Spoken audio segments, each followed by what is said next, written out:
Hello friends, सुमाटाक art and education में आपका स्वागत है। आज हम अपने इस वीडियो में देखेंगे लाल सूची या रेड डाटा बुक जिसको कहते हैं। वर्ष 1963 से प्राकृतिक संरक्षण के लिए अंतर्राष्ट्रीय संघ international union for conservation of nature IUCN द्वारा वैश्विक प्रजाति कार्यक्रम तथा प्रजाति उत्तरजीविता आयोग के सहयोग से लाल सूची रेड लिस्ट जारी की जाती है, जिसमें वैश्विक स्तर पर पशु व पादप प्रजातियों की संकटग्रस्त स्थिति का आकलन प्रस्तुत किया जाता है।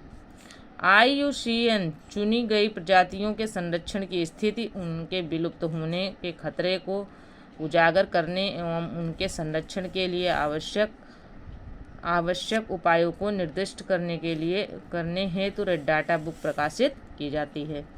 बिना किसी नोटेड पॉइंट में देख लेते हैं। बिना किसी विघ्न वाले पारिस्थितिक तंत्रों में जातियों के विलोपन की दर प्रति दशक एक जाति है। International union for conservation of nature एक अंतर्राष्ट्रीय संगठन है, यानी IUCN एक अंतर्राष्ट्रीय संगठन है। यह संयुक्त राष्ट्र संघ का अंग नहीं है। इसे संयुक्त राष्ट्र महासभा में पर्यवेक्षक का आधिकारिक दर्जा प्राप्त है। International union for conservation of nature की परिभाषा के अनुसार किसी प्रजाति को तब विलुप्त माना जाता है जब वह अपने प्राकृतिक आवास 50 वर्ष से न देखी गई हो। IUCN यानी international union for conservation of nature की लाल सूची में हर जीव जाति को 9 में से एक श्रेणी में डाला जाता है। यह श्रेणियां निम्न हैं। पहली, विलुप्त एक्सटिंक्ट EX जिसको लिखते हैं, जाति का कोई भी जीवित सदस्य नहीं बचा है, जैसे डायनासोर, मैमथ, डोडो, लाल तोता, ब्लूबक आदि। भारत में विलुप्त जानवरों में प्रमुख हैं एशियाई चीता, गुलाबी सिर वाली बतख। एशियाई चीता और गुलाबी सिर वाली बतख। आगे देख लेते हैं। वन विलुप्त extinct in the wild EW जाति वनों से बिल्कुल खत्म हो चुकी है और इसके बचे हुए सदस्य केवल चिड़ियाघरों या अपने मूल स्थान से अलग किसी कृत्रिम निवास स्थान पर ही जीवित हैं। असुरक्षित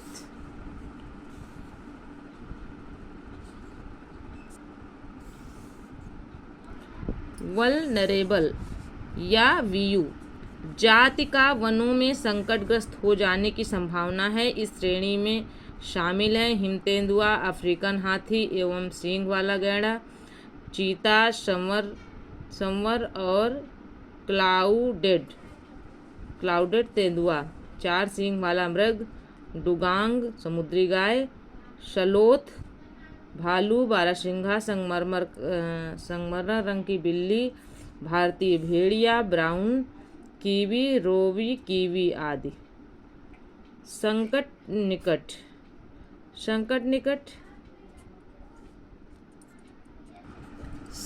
निकट नियर थ्रेटेंड या एंटी जाति का निकट भविष्य में संकटाग्रस्त हो जाने की संभावना है। इस श्रेणी में यूरेशियन अटर, भेड़िया, तेंदुआ व हिमालय ताहर, एशियाई वन्य गधा आदि आते हैं। संकट मुक्त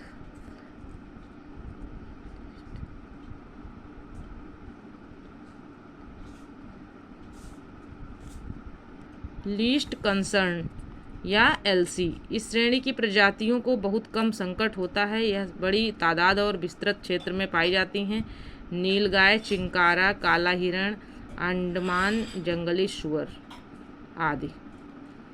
अगला है आंकड़ों का अभाव। डाटा डिफरेंट या DD जाति के बारे में आंकड़ों की कमी से उसकी संरक्षण स्थिति और संकट का अनुमान नहीं लगाया जा सकता।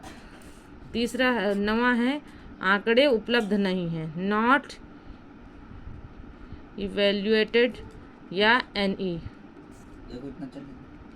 ऐसी प्रजाति जिनके संरक्षण की स्थिति का IUCN द्वारा आकलन नहीं किया गया हो इसके अंतर्गत शामिल की जाती है। वर्तमान में भारत की कुल 995 प्रजातियां लाल सूची में शामिल हैं। लाल सूची में शामिल भारतीय पक्षियों की संख्या 180 है। नोटेड पॉइंट में देख लेते हैं।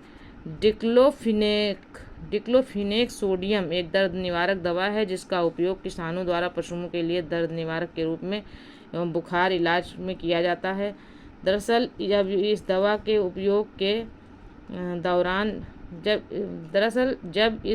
उपयोग के दौरान पशु मर जाता है और उसी मरे हुए पशु का मांस गिद्ध एवं बाघ भी खा लेता है तो 30 दिन के भीतर उसकी भी मृत्यु हो जाती है। जैव विविधता ह्रास के कारण। जैव विविधता ह्रास का प्रमुख कारण है प्राकृतिक आवासों का ह्रास, प्राकृतिक संसाधनों का अतिदोहन, विदेशी प्रजातियों का संक्रमण, वन क्षेत्र या वनों की सघनता का कम होना, वन्य जीवों का अवैध शिकार। छठा है औद्योगिकीकरण तथा अवैज्ञानिक तरीके से खनन। सातवां है स्थानांतरी कृषि। आठवां है प्राकृतिक कारण बाढ़, भूस्खलन, भूकंप, ज्वालामुखी, वनाग्नि मतलब वन की आग एवं बीमारियां आदि।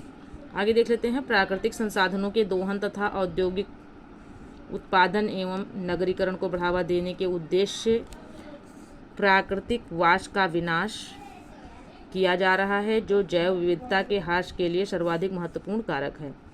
आगे है प्रोसोपिस जूलीफ्लोरा। ये क्या है? प्रोसोपिस जूलीफ्लोरा नामक पादप जिस क्षेत्र में उगता है, इसको फिर से सुन लीजिए।